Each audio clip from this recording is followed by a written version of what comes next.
Good morning, students. So, today you are going to learn about human digestive system, or we can say that the nutrition in human being.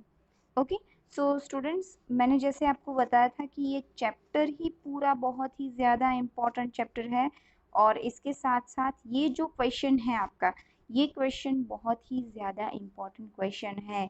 दो it is very lengthy question, तो आपको ये अच्छे से prepare करना पड़ेगा, ठीक है। So this one is the very most IMP question, as we can say most IMP 5 marks में आता है। कितने मार्क्स में? 5 मार्क्स के अंदर आता है। जैसे कि हम बात कर रहे हैं कि ह्यूमन डाइजेस्टिव सिस्टम, इससे पहले हमने बात की थी कि आपने देखा होगा कि हमने न्यूट्रिशंस के बारे में बात की थी, ठीक है। हेट्रोट्रॉफिक न्यूट्रिशन, उसके अंदर हमने बात की थी कि क्या है यहाँ पे, होलोजोइक है, सेप्रोफाइटिक है, पैरासाइटिक है। तो हम यहाँ पे बात कर रहे हैं होलोजोइक की। होलोजोइक के अंदर हमने क्या कहा था कि जो ऑर्गेनिजम्स क्या करते हैं, इंजेशन करते हैं, उसको डाइजेस्ट करते हैं और फिर उसका इजेशन करते हैं। तो यहाँ पे ह्यूमन डाइजेस्टिव सिस्टम में भी यही चीजें होती है। क्या होता है यहाँ पे, फूड का इंजेशन होता है, फिर डाइजेशन होता है और उसके बाद यहाँ पे क्या होता है, उसका इजेशन होता है, ठीक है, ठीक है। तो ये 3 चीजें हमें याद रखनी है यहाँ पे। तो सबसे पहले हम बात करते हैं ह्यूमन डाइजेस्टिव सिस्टम के बारे में। तो पहला पॉइंट ये है कि कौन कौन से मेन ऑर्गन्स है जो ह्यूमन डाइजेस्टिव सिस्टम के अंदर इम्पॉर्टेंट रोल प्ले करते हैं। सो स्टूडेंट्स, ये बात करने से पहले सबसे पहले हमें ये पता होना चाहिए कि ह्यूमन डाइजेस्टिव सिस्टम की रिक्वायरमेंट क्या है। जैसे कि मैं आपको पूछूं कि हमारी जो डाइजेस्टिव सिस्टम है वो क्यों रिक्वायर है, तो आप बताओगे कि हमारा जो फूड है उसको डाइजेस्ट करने के लिए, ठीक है। तो फूड डाइजेस्ट क्यों करना पड़ता है, और इसे हम अगर आप बात करें कि इसको ह्यूमन डाइजेस्टिव सिस्टम भी कह सकते हैं और एलिमेंट्री कैनाल भी कह सकते हैं। क्या कह सकते हैं इसको? एलिमेंट्री कैनाल भी कह सकते हैं, ठीक है। तो डाइजेशन की रिक्वायरमेंट क्यों है? तो जो भी हम न्यूट्रिएंट्स लेते हैं, हम हमारे फूड के अंदर जो भी न्यूट्रिएंट्स लेते हैं वो एक्चुअली कॉम्प्लेक्स होते हैं। क्या होते हैं वो? कॉम्प्लेक्स होते हैं। कॉम्प्लेक्स यानी कि जटिल फॉर्म में होते हैं। अब उस कॉम्प्लेक्स सब्सटेंसेस को ब्लड के अंदर एब्जॉर्ब करवाना बहुत ज़्यादा मुश्किल होता है, तो वो इजीली एब्जॉर्ब नहीं हो पाते, ब्लड के अंदर मिक्स नहीं हो पाते। तो इसी वजह से ये सारे जो न्यूट्रिएंट्स है, उन न्यूट्रिएंट्स को सिंप्लीफाई करना पड़ता है, उसका उसका सिंप्लीफिकेशन करना पड़ता है।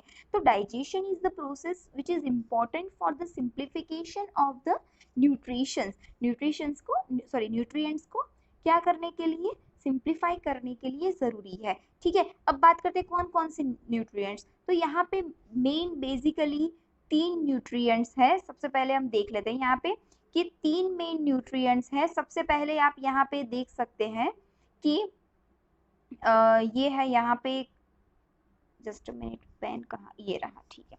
सबसे पहले हम देख सकते हैं यहाँ पे digestion, simplification of nutrients.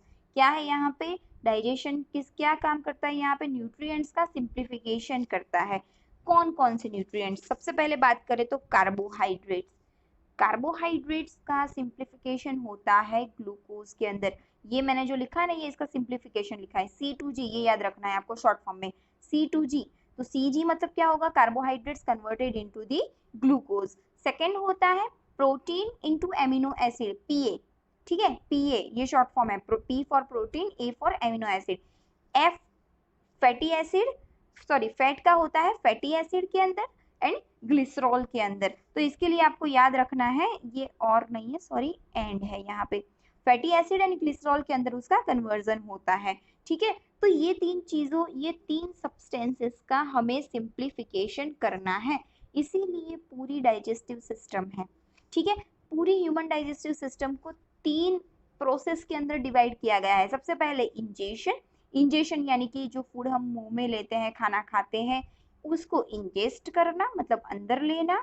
Digestion मतलब पूरा जो फूड को पचाना, डाइजेस्ट करना, ठीक है, ये बोल सकते हैं। और इजेशन मतलब उसको क्या करना, रिमूव करना। तो ये 3 चीज़ों के अंदर हमारी पूरी ह्यूमन डाइजेस्टिव सिस्टम यहाँ पे डिस्ट्रीब्यूट की गई है। तो अगर हम बात करें कि ह्यूमन डाइजेस्टिव सिस्टम के अंदर कौन कौन से मेन इंपॉर्टेंट ऑर्गन्स है, ठीक है, तो सबसे पहले जो हमारी ह्यूमन डाइजेस्टिव सिस्टम शुरू होती है वो कहाँ से शुरू होती है?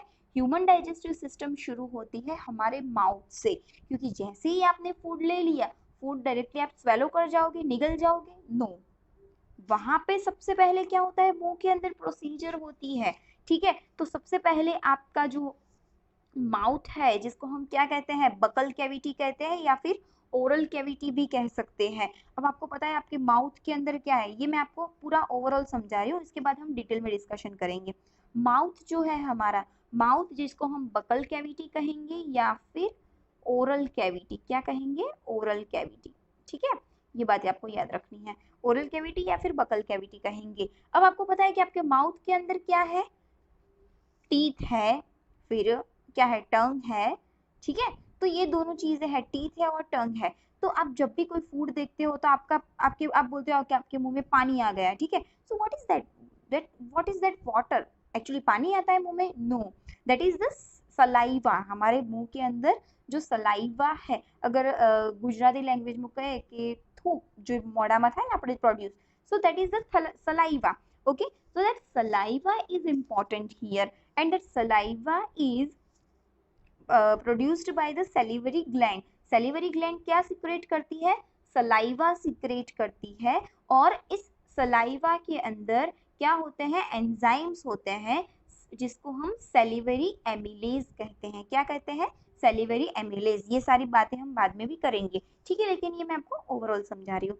तो सबसे पहले जैसे ही हमारा फूड हमारी बकल कैविटी के अंदर या फिर माउथ के अंदर आता है, हमारे दांत जो है, टीथ है, ये actually one type of mechanical blade, ये क्या है, हमारी ब्लेड है। तो ये ब्लेड क्या करेगी, सबसे पहले जो फूड आ गया उसको चबाने का काम करेगी। जैसे ही वो चबाएगा उसको और वो क्या कर देगा, छोटे छोटे पीसेस में सबसे पहले डिवाइड कर देगा, उसको छोटे छोटे पीसेस में क्रश कर देगा। अगर नहीं किया तो हम उसको स्वेलो नहीं कर पाएंगे, क्योंकि आप यहाँ पे देख सकते हो ये जो हमारी एसोफेगस है, एसोफेगस मतलब ये क्या है, हमारी फूड पाइप है। क्या है ये, हमारी फूड पाइप है। फूड पाइप को एसोफेगस भी कहा जाता है। तो फूड पाइप हमारी बहुत छोटी है और एक्चुअली ये मस्क्यूलर है, ठीक है। तो आप कभी कभार कोई जैसे कि हार्ड सब्सटेंस खा लेते हो तो आपको गले में दर्द होता है, क्यों होता है, क्योंकि एक्चुअली ये मस्क्यूलर है, ठीक है, मसल्स से बनी हुई है। तो ये फूड पाइप के अंदर जाने के लिए सबसे पहले उस फूड को क्या होना पड़ेगा, छोटे छोटे पीसेस में कट होना पड़ेगा, ठीक है। तो फूड पाइप में से ये क्या करेगा, हमारा फूड सबसे पहले अंदर जाएगा। तो सबसे पहले माउथ के अंदर क्या प्रोसीजर होती है, जैसे ही हमने फूड माउथ के अंदर लिया, टंग के थ्रू फूड यहाँ से वहां घूमेगा और वहां पे सेलिवरी ग्लैंड जो है वो सलाइवा सिक्रेट करती है, और सलाइवा क्या करेगी, एंजाइम सिक्रेट करेगी। कौन सा एंजाइम, सेलिवरी एमिलेज करके एंजाइम है। तो सबसे पहली प्रोसीजर होगी यहाँ पे जो कार्बोहाइड्रेट्स है, कार्बोहाइड्रेट्स का ग्लूकोज मॉलिक्यूल्स के अंदर कन्वर्जन होना। पहली प्रोसीजर हमारी कहाँ पे हो रही है, माउथ के अंदर, ठीक है। पहला हमें जो चाहिए था, यहाँ पे मैंने आपको बताया था 3 चीजें, कार्बोहाइड्रेट्स टू ग्लूकोज। तो कार्बोहाइड्रेट्स से ग्लूकोज में कन्वर्जन होने की फर्स्ट प्रोसीजर हो गई यहाँ पे माउथ के अंदर। ये कार्बोहाइड्रेट्स है वो सिंपल सब्सटेंसेस में ग्लूकोज के अंदर कन्वर्ट हो गए यहाँ पे, ठीक है। उसके बाद हमारा जो फूड है वो कहाँ जाएगा, हमारी फूड पाइप के अंदर, जिसे हम एसोफेगस भी कहते हैं। अब फूड जो है वो हमारा एसोफेगस से होके हमारे स्टमक के अंदर जाएगा, ठीक है। स्टमक के अंदर एक्चुअली गैस्ट्रिक ग्लैंड्स होती है जो गैस्ट्रिक जूस सिक्रेट करती है। कौन कौन से गैस्ट्रिक जूस होते हैं, यहाँ पे HCl होता है, ठीक है। अब HCl जो है वो एसिडिक होता है। HCl यानी कि आपको पता है कि हाइड्रोक्लोरिक एसिड, HCl यानी कि क्या, हाइड्रोक्लोरिक एसिड होता है। और यहाँ पे एक और चीज होती है जो होती है पेप्सिन। पेप्सिन जो क्या करता है, पेप्सिन का काम है प्रोटीन को एमिनो एसिड के अंदर कन्वर्ट करना। क्या करना, दूसरा एक एंजाइम आ गया, एंजाइम्स याद रखो आप ये सारे, कि एक सेलिवरी एमिलेज आ गया, ये दूसरा पेप्सिन आ गया। पेप्सिन क्या करेगा, प्रोटीन को एमिनो एसिड के अंदर कन्वर्ट करेगा। तीसरा होता है म्यूकस। म्यूकस का काम होता है प्रोटेक्शन प्रोवाइड करना, क्योंकि आपको पता है कि हमारा जो ये स्टमक है, इस स्टमक के अंदर क्या है, HCl है, हाइड्रोक्लोरिक एसिड है। तो अगर स्टमक की वॉल के अंदर स्टमक की वॉल के ऊपर हाइड्रोक्लोरिक एसिड आ गया तो वो क्या हो जाएगा, स्टमक की वॉल क्या हो जाएगी, जल जाएगी, उसके अंदर छेद हो जाएंगे।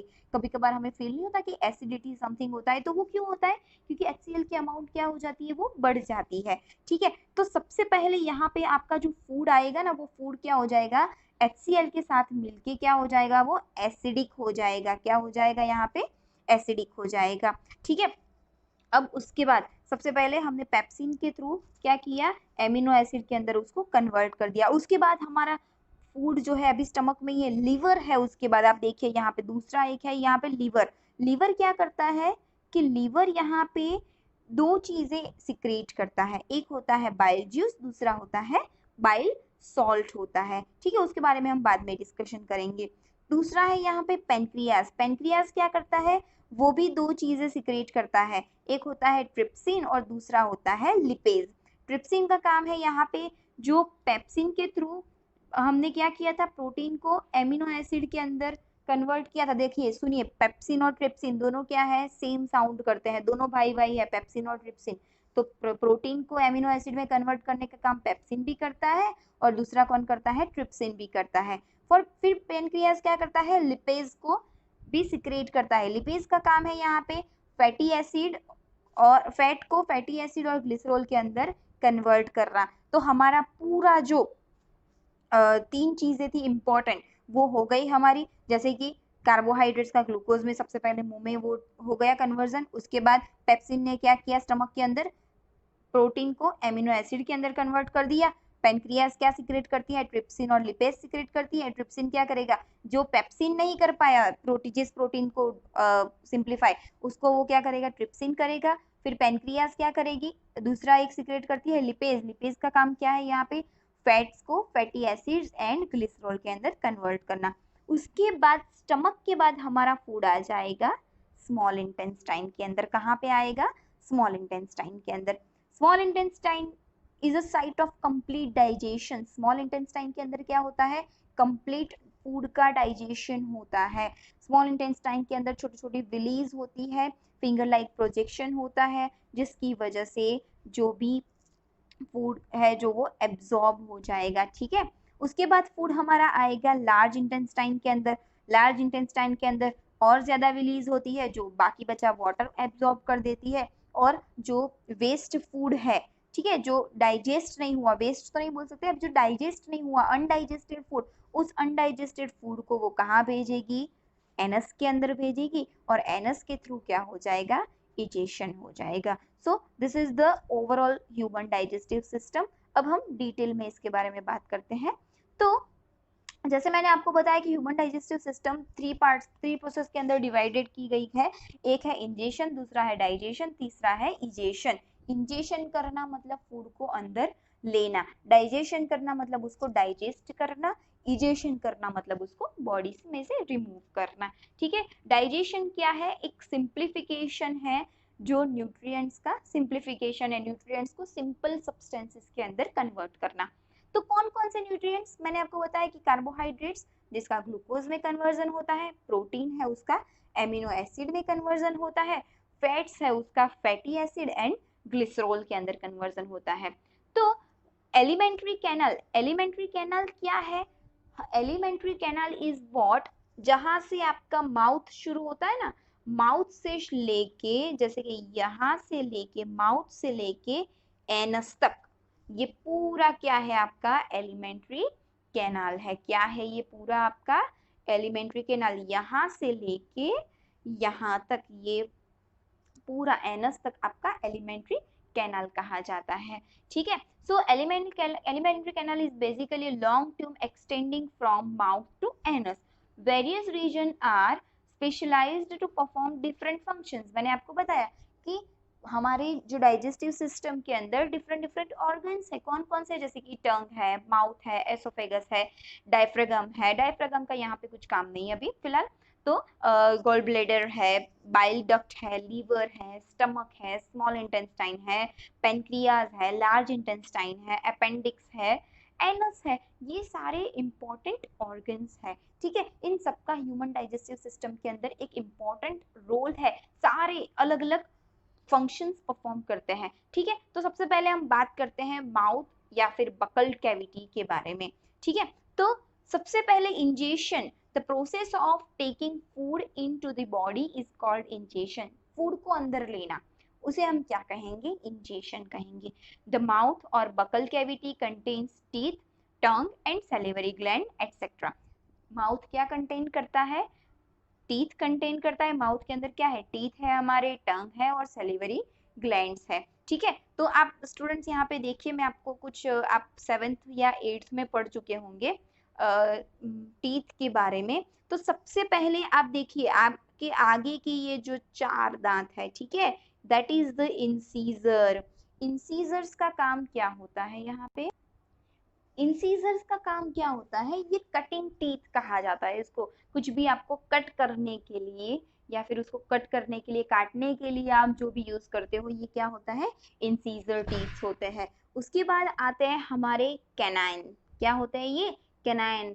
ठीक है, ये कैनाइन्स, ये उसको टीयरिंग टीथ भी कहा जाता है। टीयरिंग टीथ यानी कि कुछ भी चीरना फाड़ना हो, ये सारी चीजें कौन से टीथ करेंगे? ये कैनाइन टीथ करेंगे। ठीक है, उसके बाद आते हैं हमारे ये प्रीमोलार टीथ। ठीक है, यहाँ पे आप देख सकते हैं ये प्रीमोलार, आगे वाले जो ये जो दांत है, ठीक है, ये कैनाइन्स के बाजू में, ठीक है, उसको क्या कहते हैं हम? ये रहा प्रीमोलार। बाइस्क्यूपिड, बाइक्यूस्पिड भी कहते हैं, और दूसरा भी क्या कहते हैं उसको? प्रीमोलार टीथ कहते हैं। प्रीमोलार टीथ का काम होता है कुछ भी ब्रेक करना, दांतों में कुछ भी आप डालो तो कुछ भी तोड़ने के लिए कुछ काम काम करना होता है, तोड़ने वाला काम, तो ये कौन करते हैं? प्रीमोलार्स करते हैं। उसके बाद आते हैं मोलार टीथ, जो आपके सबसे लास्ट में होते हैं, जिसको हम जायंट टीथ भी, सबसे बड़े बड़े जो दांत होते हैं। ठीक है, आप चेक करना आपका मुंह ओपन करके, जो बड़े बड़े दांत होते हैं उसको हम क्या कहते हैं? मोलार टीथ कहते हैं, जिसका बेसिकली काम क्या होता है? ग्राइंड करना, कुछ भी ग्राइंड करना हो, उसको छोटे छोटे टुकड़ों में डिवाइड करना हो, उसे हम क्या कहें? उसको वही कौन करेंगे? मोलार टीथ करेंगे। तो ठीक है, इसको याद रखने का मेथड है, क्या करोगे? सबसे पहले इंसीजर, फिर कैनाइन्स, फिर प्रीमोलार और फिर मोलार। आईसीपीएम क्या याद रखोगे? आईसीपीएम यानी कि इंसीजर्स, कैनाइन्स, प्रीमोलार्स एंड मोलार्स। ठीक है, तो ये सिर्फ आपको जानकारी के लिए बताया, ये लिखने की जरूरत नहीं है। ठीक है, तो we eat various types of food which has to pass through the same digestive